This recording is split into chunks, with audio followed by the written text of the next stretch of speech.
আমি পড়াশুনো করতে আসি অক্সফোর্ডে। সেটা হলো 1960 সালে সেপ্টেম্বরে এসেছিলাম, জাহাজে করে এসেছিলাম বোম্বাই থেকে জাহাজে ধরে।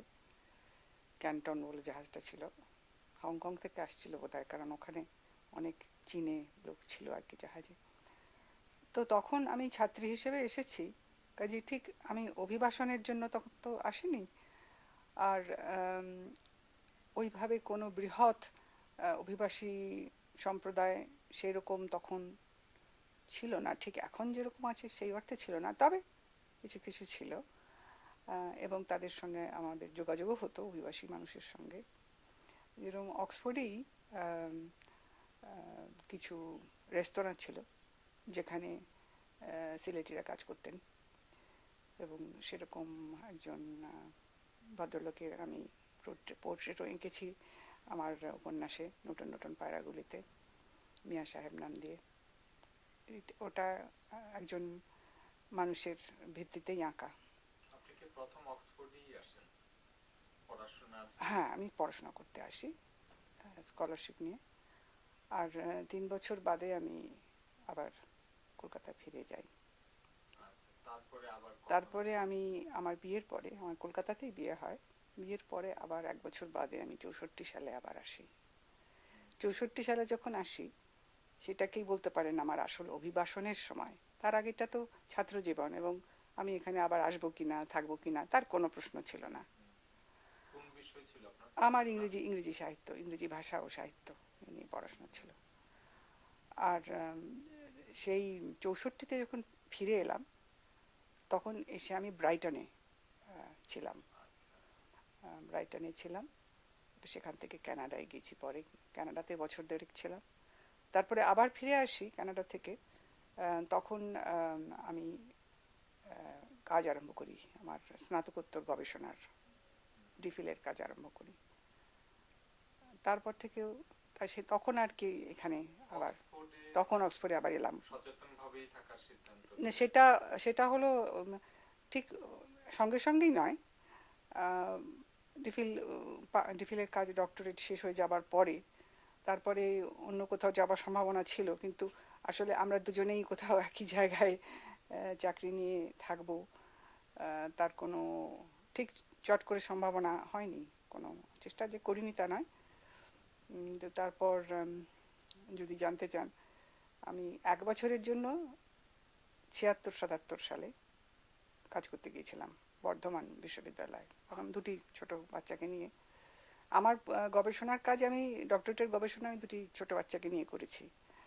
আচ্ছা, তারপর হ্যাঁ, বিষয়ের শিরোনাম ছিল ওই আপনার সিপাহী বিদ্রোহের আগে যে 90 বছর, সেই সময়ে ব্রিটিশ নরনারীদের ভারত বিষয়ক স্মৃতিচারণা এবং ভ্রমণ কাহিনী, তার ভিত্তিতে আমার একটা বই এখনো এখনো ইন প্রিন্ট আছে। অক্সফোর্ড ইউনিভার্সিটি প্রেসের, প্রথম প্রকাশিত হয় 1978 সালে। তারপরে 2002 সালে তার নতুন সংস্করণ হয়। তারপরে এখন ওটা পেপার ব্যাক, অক্সফোর্ড ইউনিভার্সিটি প্রেসের পেপার ব্যাক আছে। তো যাই হোক, আমি ওই পিএইচডি করার, পিএইচডি তো বলি না আমরা, অক্সফোর্ডে ডিফিল বলি। যাই হোক, ওই ডক্টরেটের জন্য যখন কানাডা থেকে ফিরে আসি, সেই সময়টা থেকেই আপনার স্থায়ীভাবে আছি। এবং সিদ্ধান্তটা তখনই নেওয়া হয়নি, কিন্তু তারপর আমরা থেকে গেলাম। আমি যখন পূর্ণকালীন লেখক হওয়ার সিদ্ধান্ত নিলাম, তারপর থেকে তখন ছেলেরা স্কুলে ভর্তি হয়েছে। আসলে অনেকটা এই সব পারিবারিক কারণে, মানে একসঙ্গে মিলে আমরা কোথায় দুজনে চাকরি করব তার কোনো স্থিরতা নেই। তো আমি শেষ পর্যন্ত বেছে নিলাম পূর্ণকালীন লেখক জীবনকেই। আর তারপরে তখন ক্রমাগত সেই সময় থেকে এখানেই আছি। তৃতীয় বাংলা প্রসঙ্গে আমরা একটু, বিলেতকে তৃতীয় বাংলা বলেন এই হিসেবে যে বাংলাদেশ পশ্চিমবঙ্গের বাইরে বাঙালিদের সংখ্যা বিলেতে সবচেয়ে বেশি, কিন্তু অনেকে আবার দ্বিমত পোষণ করেন, বলেন যে না, তৃতীয় বাংলা বলে কিছু নাই, সবটা মিলিয়ে তৃতীয় বাংলা হতে পারে বাংলাদেশ পশ্চিমবঙ্গের বাইরে, অথবা তৃতীয় বাংলা হলে শুধু বিলেত কেন, কানাডার বলতে চান আমরাও তৃতীয় বাংলা, আমেরিকা। এই বিষয়টা নিয়ে আপনি কি আসলে ভেবেছেন বা নিজে কিছু মনে করেন? আমি মনে করি, আমি শুনেছি এটা, আমি খুব সম্প্রতি শুনেছি এই তৃতীয় বাংলা কথাটা, আগে কিন্তু চালু ছিল না কথাটা। আমার তো মনে হয় যে কানাডাতে এবং মার্কিন যুক্তরাষ্ট্রে কিন্তু প্রচুর বাঙালি আছেন এবং তারা সে বড় বড় উৎসব করেন। আমি গিয়েওছি ডেলিগেট হয়ে। আমি বেশ কয়েকবার গেছি, সবসময়ই কোনো না কোনো জমায়েতে।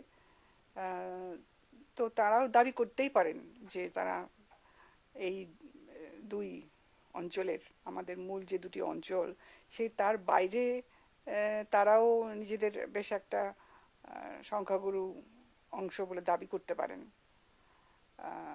লন্ডনে যেমন আছেন অনেকে, তেমনি আপনার নিউ ইয়র্কে, টরন্টোতে প্রচুর বাঙালি আছেন।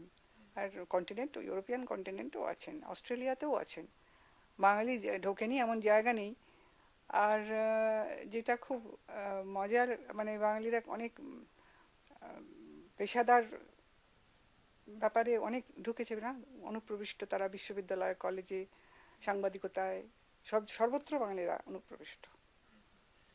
এবার একটু আসি যে এই প্রবাসে যারা তো বিভিন্ন পেশা আছে বিভিন্ন জনের, বিশেষ করে সৃষ্টিশীলতার চর্চা যারা করেন, লেখালেখি হতে পারে, এটা নৃত্য, চিত্রকলা, যে কোনো কিছু, সঙ্গীত, এই সৃষ্টিশীলতার চর্চায় প্রবাসটাকে অনেকে বলেন যে বৈরী। আমরা এরকম শুনে থাকি যে প্রবাসের বৈরী পরিবেশ। এটা কি স্বীয় সংস্কৃতি ভাষার পরিপ্রেক্ষিতে বৈরী, নাকি সমন্বয় করতে না পারার ব্যর্থতা থেকে বৈরী? এটা এটা অথবা এটা কি অনুকূল কিনা বা বৈরী কিনা, এই বিষয়টা আপনি কিভাবে মুখোমুখি হয়েছেন? আপনি তো বাঙালি এবং বাংলা ভাষায় আপনি সাহিত্য চর্চা করে থাকেন। শুধু বাংলা ভাষায় যদিও আপনি সীমাবদ্ধ না, আপনি ইংরেজিতেও সমানভাবে করেন, কিন্তু আপনি কি কখনো এই বৈরীটা অথবা অনুকূল হলে এই বিষয়টা কখনো কি উপলব্ধি করেছেন, বা কিভাবে আপনি এটা দেখেন? আমি এটাকে বৈরী, আমার পরিবেশকে কখনো বৈরী আমি ভাবি না। আমি দাবি করি, ভাবতে ভালোবাসি, আমি ভাবতে ভালোবাসি যে আমি বিশ্বমনস্ক মানুষ।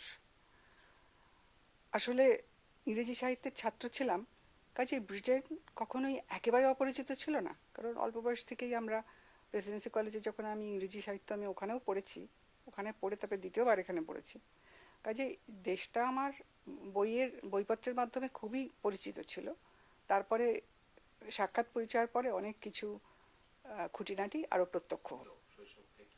হ্যাঁ, আমার মনে হয় যে আমার পারিবারিক উত্তরাধিকার সূত্রে আমি এই বিশ্ব নাগরিকতার মানসিকতা অর্জন করেছিলাম অল্প বয়সেই। আমার শিক্ষা দীক্ষা, আমরা যে আওতায়, সাংস্কৃতিক যে আওতায় বড় হয়েছি, আমার বাবা মা তারা বিশ্বনাগরিক মনের মানুষ ছিলেন। আমার বাবা ইংরেজি ছাড়াও ফরাসি আর জার্মান খুব ভালো জানতেন। তিনি এই সব বই, এই ভাষায় বই তিনি সরাসরি পড়তেন এবং তার সব কলকাতার সে সময়কার, তার আগেই ঢাকাতে যখন উনি ছিলেন, কারণ আমার বাবা ঢাকার বিশ্ববিদ্যালয়ের ছাত্র ছিলেন 30-এর দশকে, তখন ওর বন্ধুত্ব ছিল বুদ্ধদেব বসু সঙ্গে। কাজেই আমার বাবা সবাইকেই চিনতেন, কিন্তু এদের ওই যুগের কবিদের, জীবনানন্দ, সুধীন্দ্রনাথ দত্ত, বুদ্ধদেব, এরা সব বাবার বন্ধু, স্থানীয় ছিলেন। কাজেই আমার খুব অল্প বয়সে ছোঁয়া হয়েছে, মনে আছে আমার, কিন্তু বড় হয়ে ছোঁয়া হয়নি। তারপরে কি কলকাতায় আপনারা? কলকাতায় আমি পরে, স্বাধীনতার পরে কলকাতায় থেকেছি। তার আগে বিভিন্ন যুক্ত বাংলার বিভিন্ন মফস্বল অঞ্চলে আমি মানুষ হয়েছি। বাবা যেখানে যেখানে পোস্টেড হতেন, বাবা ছিলেন সরকারি চাকরি ছিলেন।